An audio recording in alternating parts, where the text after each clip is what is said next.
Hey guys, Chris Murphy Angler here. Just got through fishing the second Bassmaster Open for the Southern Series here at Smith Lake in Jasper, Alabama. And I had a limit both days.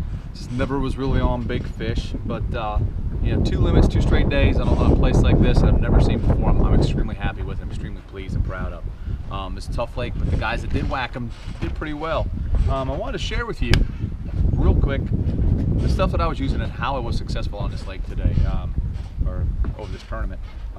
Practice did not go well, but one thing I did learn in practice was moving baits. For whatever reason, the areas that I was fishing and the fish that I was finding, they did not want to go after a moving bait, so you had to fish real slow.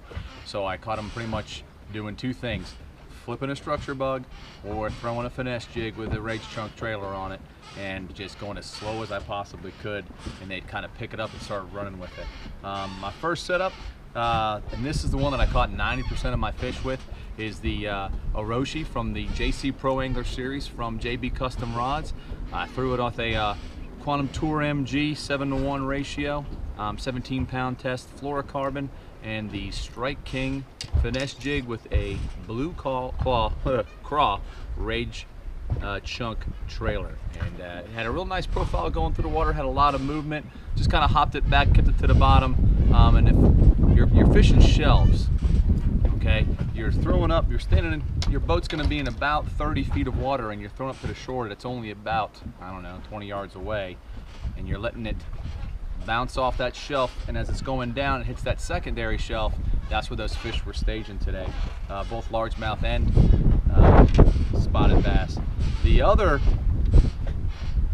weapon of choice that I caught a good amount of fish on, particularly when I was flipping, was the JB Custom Rods Queen Snake 7/6 flipping rod on a Quantum Smoke 8-to-1 reel, and was fishing 20-pound fluorocarbon on this with a Strike King structure bug, and again in blue craw. Blue craw just happens to be a favorite color of mine. There's no rhyme or reason to it. I just think it looks good and it works pretty well throughout the country. Was fishing on 1/2-ounce tungsten with a 4/0 EWG hook, which was snelled.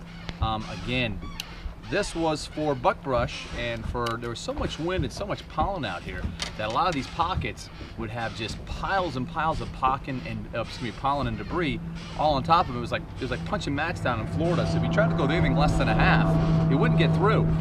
So I went as little as I could to still punch it through that pollen mat, if you want to call it that, and was able to catch a couple of fish. A lot of short fish today. But a couple of bigger fish. Found some bigger fish in practice. Just couldn't get them to bite during the tournament, but had a blast. Learned a lot about this fishery. Learned a lot about, you know, attacking a deep clear water lake such as this, and a big impoundment lake. And I'm very pleased. But hey, thanks for following me. www.murphangler.com or Murph Angler on Facebook, and @MurphAngler on Twitter and Instagram. Love to hear from you guys. I've got a webinar coming up soon through Navionics. I'll be putting that out on all 3 of those social media pages so that you guys can see them. Thanks again.